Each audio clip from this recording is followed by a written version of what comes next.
Selamat pagi Bapak Ibu Saudara terkasih di dalam Tuhan Yesus. Selamat berjumpa kembali di dalam program Sarapan Rohani GPDI Situbondo. Bersyukur pagi hari ini kita diberikan hari yang baru, kesempatan yang baru oleh Tuhan Yesus. Itu semuanya karena kasih kemurahan Tuhan Yesus. Dan saya percaya pagi hari ini Tuhan Yesus sudah mempersiapkan satu berkat rohani yang indah buat kita semuanya. Mari kita sambut berkat rohani pada pagi hari ini. Saudara, saya teringat pada pengalaman kami sekeluarga beberapa tahun yang lalu ya. Kami bepergian dan naik pesawat, dan waktu kami check-in di bandara itu untuk pulang ya, untuk waktu itu perjalanan pulang, kami terkendala karena nama saya itu cukup singkat ya, satu kata saja, dan itu membuat waktu kami begitu lama cuma di counter check-in, sampai akhirnya kami ini bingung. Padahal waktu untuk boarding ya, maksudnya untuk segera ke tempat gate ya, gerbang pesawat itu sudah sangat mepet gitu. Dan saya ditahan di sana lama sekali ya. Jadi begitu akhirnya kami memang selesai, kami ini sekeluarga langsung lari cepat-cepat. Kami lari kejar waktu untuk bisa sampai di gate. Nah, waktu itu ya kami lari sekencang mungkin, kami berusaha untuk mengejar pesawat yang akan kami tumpangi. Karena kami tahu boarding time-nya itu sudah hampir habis ya, saudara. Nah, saudara, dalam kehidupan rohani, bagaimana dengan kita sebagai murid-murid Yesus? Apakah yang kita kejar hari-hari ini, saudara? Apakah kita mengejar hal-hal yang duniawi, kita mengejar kecantikan, popularitas, mungkin ketenaran, hobi, kesenangan, atau kita mau mengejar perkara-perkara yang surgawi, perkara-perkara yang dari Tuhan Yesus? Mengejar buat saya itu sangat menginginkan sesuatu ya. Buat pengertian saya, mengejar itu mencari dengan tekun, berkemauan keras untuk mencapai sesuatu yang diharapkan. Mari kita buka dalam Matius 6 ayat 33. Tetapi carilah dahulu kerajaan Allah dan kebenarannya, maka semuanya itu akan ditambahkan kepadamu. Nah, saudara, di sini dikatakan carilah dahulu kerajaan Allah. Mungkin saudara bertanya-tanya seperti saya, kerajaan Allah itu apa sih gitu. Kita buka dalam Roma 14 ayat 17. Sebab kerajaan Allah bukanlah soal makanan dan minuman, tetapi soal kebenaran, damai sejahtera, dan sukacita oleh Roh Kudus. Jadi saudara, kerajaan Allah itu adalah soal kebenaran, damai sejahtera, dan sukacita yang dikerjakan oleh Roh Kudus. Perkara-perkara ini adalah perkara-perkara surgawi yang seharusnya kita sebagai murid-murid Yesus ini yang harus kita kejar. Bapak Gembala beberapa minggu yang lalu pernah menyampaikan dalam ibadah minggu bahwa untuk mendapatkan kerajaan Allah dan kebenarannya, untuk mendapatkan perkara-perkara surgawi, kita ini harus berjuang, kita harus bergumul, kita harus mencari dan mengejar sampai dapat. Kita ingat waktu itu Bapak Gembala juga bercerita tentang Yakub ya. Yakub bergumul dengan seorang malaikat. Malaikat ini adalah Tuhan sendiri. Dan Yakub tidak mau melepaskan Tuhan pergi sebelum Tuhan memberkati Yakub. Kita baca di dalam Kejadian 32 ayat 26. Kata orang itu, yaitu Tuhan, malaikat itu, biarkanlah aku pergi karena fajar telah menyingsing. Sahut Yakub, aku tidak akan membiarkan engkau pergi jika engkau tidak memberkati aku. Jadi yang saya tangkap di sini, saudara, Yakub ini istilahnya ngeyel sama Tuhan. Pokoknya Tuhan, kalau Tuhan tidak memberkati aku tidak akan membiarkan Tuhan pergi. Pokoknya Tuhan harus memberkati aku. Puji Tuhan. Kita juga ingat kisah pertobatan bangsa Niniwe. Ini ayatnya agak panjang, saya baca dalam Yunus 3 ayat 4-9. Mulailah Yunus masuk ke dalam kota itu sehari perjalanan jauhnya. Lalu berseru, 40 hari lagi, maka Niniwe akan ditunggang balikkan. Orang Niniwe percaya kepada Allah, lalu mereka mengumumkan puasa dan mereka baik orang dewasa maupun anak-anak mengenakan kain kabung. Setelah sampai kabar itu kepada raja kota Niniwe, turunlah ia dari singgasananya, ditanggalkannya jubahnya, diselubungkannya kain kabung, lalu duduklah ia di abu. Lalu atas perintah raja dan para pembesarnya, orang memaklumkan dan mengatakan di Niniwe demikian: manusia dan ternak, lembu sapi dan kambing domba tidak boleh makan apa-apa, tidak boleh makan rumput dan tidak boleh minum air. Haruslah semuanya, manusia dan ternak, berselubung kain kabung dan berseru dengan keras kepada Allah, serta haruslah masing-masing berbalik dari tingkah lakunya yang jahat dan dari kekerasan yang dilakukannya. Siapa tahu mungkin Allah akan berbalik dan menyesal serta berpaling dari murkanya yang bernyala-nyala itu, sehingga kita tidak binasa. Saudara, kisah pertobatan bangsa Niniwe ini yang kita baca ya, di sana dikatakan ketika Yunus diutus Tuhan untuk memperingatkan mereka dengan segera mereka berbalik, mereka merendahkan diri, bahkan dikatakan hewan sekalipun, anak-anak kecil semuanya harus berpuasa. Mereka harus bertobat, mereka harus meninggalkan kelakuannya yang jahat. Dan mereka berpuasa, baik hewan ternak tidak makan, tidak minum air, tidak makan rumput ya ternaknya.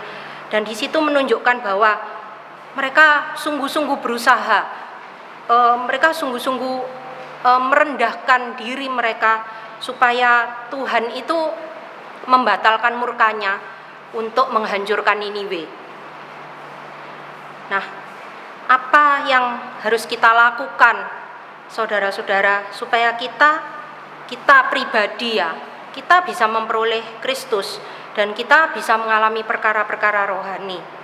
Kita buka dalam Lukas 11 ayat 9 dan 10. Oleh karena itu, aku berkata kepadamu, mintalah maka akan diberikan kepadamu, carilah maka kamu akan mendapat, ketoklah maka pintu akan dibukakan bagimu. Karena setiap orang yang meminta menerima, dan setiap orang yang mencari mendapat, dan setiap orang yang mengetuk baginya pintu dibukakan. Saudara, ayat ini Tuhan bicara pada kita, mintalah dalam doa-doa kita. Kalau kita minta, hati kita harus terbuka.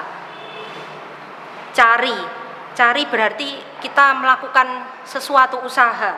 Ada usaha yang harus kita lakukan. Ketok, kita mengetok pintu. Berarti kita ini ingin masuk ke dalam. Kita ingin bersekutu dengan Tuhan. Dan ketika kita mengetok, bukan kita langsung kita buka pintu masuk, tetapi kita menunggu, kita rela untuk menunggu sampai Tuhan itu membukakan pintu buat kita. Saudara, saya ingin berbagi sedikit apa yang saya alami hari-hari terakhir ini, tahun-tahun terakhir ini. Saya memang rindu untuk mengalami Tuhan lebih lagi. Jadi saya memang rindu. Tuhan, saya mau dilawat Tuhan. Saya mau mengalami perkara-perkara rohani lebih lagi. Saya bilang gitu ke Tuhan, dan hati saya terdorong ya untuk cari Tuhan itu. Saya harus berjuang gitu, saya harus bergumul. Apa yang harus saya lakukan? Saya doa, saya tanya sama Tuhan, apa Tuhan yang harus saya lakukan?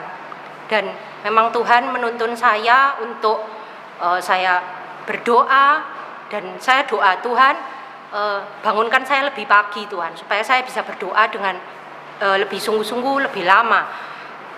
Dan Tuhan tuh memang membangunkan saya lebih pagi sehingga saya berdoa lebih lama. Saya mulai membaca firman Tuhan tuh tidak asal-asal, tapi sungguh-sungguh saya belajar mengerti apa maunya Tuhan, apa yang dikatakan firman. Juga saya belajar pakai waktu-waktu saya untuk lebih banyak dengar firman Tuhan, untuk dengar lagu-lagu rohani. Juga saya belajar untuk melakukan firman Tuhan sekalipun belum sempurna, saudara, ada jatuh bangunnya. Karena jujur saya merasa hidup rohani saya itu masih jauh tertinggal di belakang. Kalau saya melihat saudara seiman yang lain, saya ketinggalan gitu ya. Jadi saya berusaha mengejar, saya mau mengejar apa ketinggalan saya gitu ya. Dan itu saya lakukan. Jadi saya berusaha lebih keras lagi untuk saya ketemu Tuhan Yesus secara pribadi. Juga seperti tadi bangsa Niniwe, saya merasa memang terdorong, ada dorongan di dalam hati saya untuk saya mengambil doa puasa. Jadi meskipun tidak seperti bangsa Niniwe ya, mereka berpuasa 40 hari sebelum Tuhan akan menunggang balikkan Niniwe, tapi ada banyak cara-cara puasa, ada puasa Daniel, ada puasa seperti Yesus yaitu 40 hari, dan saya memakai salah satunya ya. Dan itu saya lakukan karena saya rindu mengejar perkara-perkara yang rohani. Tujuan saya cuma merindukan hadirat Tuhan, lebih maju dalam perkara-perkara rohani. Kita buka dalam Lukas 13 ayat 23-24. Dan ada seorang yang berkata kepadanya, "Tuhan, sedikit sajakah orang yang diselamatkan?" Jawab Yesus kepada orang-orang di situ, "Berjuanglah untuk masuk melalui pintu yang sesak itu. Sebab aku berkata kepadamu, banyak orang akan berusaha untuk masuk tetapi tidak akan dapat." Filipi 3 ayat 12 dan 14. Bukan seolah-olah aku telah memperoleh hal ini atau telah sempurna, melainkan aku mengejarnya, kalau aku dapat juga menangkapnya. Karena aku pun telah ditangkap oleh Kristus Yesus dan berlari-lari kepada tujuan untuk memperoleh hadiah, yaitu panggilan surgawi dari Allah dalam Kristus Yesus. Nah saudara, dari kitab Lukas dan kitab Filipi ini dikatakan bahwa berjuanglah untuk masuk melalui pintu yang sesak. Banyak orang ingin masuk kerajaan Allah tetapi pintunya sempit, pintunya sesak, dan banyak orang kepingin masuk. Tetapi hanya orang yang mau berjuang, hanya orang yang sungguh-sungguh itu yang bisa masuk ke sana. Dan di Filipi dikatakan, bukan seolah-olah aku sudah menangkapnya, tetapi aku mengejarnya. Jadi seperti orang dalam pertandingan, mengejar itu berarti kita berlari. Kita bukan sekedar santai-santai jalan, tapi kita berlari. Kita mau dapat satu apa yang kita mau capai di depan. Nah saudara, ayat-ayat ini sungguh membangkitkan semangat saya ya untuk mengejar perkara-perkara rohani dan berjuang lebih keras lagi di akhir zaman ini. Karena kita tahu saudara, kedatangan Tuhan Yesus tuh sudah sangat dekat, sudah sangat-sangat dekat. Bahkan dikatakan, ada sharing dari seorang teman kemarin, bahwa kata seorang pendeta, Tuhan Yesus tuh sudah di ambang pintu. Berarti kalau sudah di ambang pintu, tinggal selangkah lagi Yesus itu akan datang. Jadi apa yang kita kejar saudara? Mari cari saudara, kejar perkara-perkara rohani lebih dari segala perkara-perkara dunia. Karena perkara dunia ini fana, semuanya akan lenyap, tetapi firman Tuhan itu kekal selama-lamanya. Mari saudara, jangan menyerah, kejar, berjuang sampai kita mendapatkan berkat-berkat rohani yang dari Tuhan Yesus itu. Ingat saudara, waktu boarding atau boarding time ketika kita mau naik pesawat, itu sudah sudah hampir habis ya, waktu boardingnya pesawat kita ini sudah hampir habis. Tuhan sudah mau datang, pesawat kita sudah mau terbang gitu ya. Dan jangan sampai kita ini ketinggalan. Mari saudara berjuang untuk terima mahkota kehidupan kekal kita. Amin. Saudara, Roh Kudus akan menolong dan memampukan kita semuanya. Tuhan Yesus memberkati saudara dan saya. Puji Tuhan.